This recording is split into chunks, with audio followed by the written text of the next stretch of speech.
عندك العافية والسلامة الله يعافيك.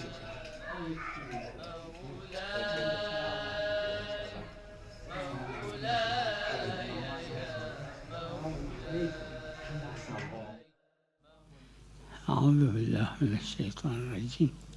بسم الله الرحمن الرحيم. قصة كشف الإمام الصادق عليه السلام قبر مولانا أمير المؤمنين صلوات الله عليه. هذه رواية وذاك تاريخ وهذا مقدم، وإن كانت مرسلة يعني، أما بالنتيجة مو حكم إلزامي. الرواية مقدمة على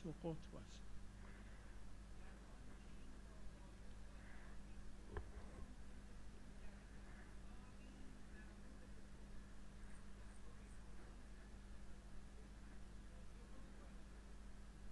میدونم وظیفه عادی خودش ها نه جهل مرکب بوده، روی جهل مرکب روزه بوده. اگه واقعا میدونست که خواهد چیز شد تکلیفش روزه بود؟ نه، امساک تکلیفش بود اما نه روزه. میبینید یعنی فارق داره، جاش هست این فرمایش. به نتیجه کسی که اگر قبل از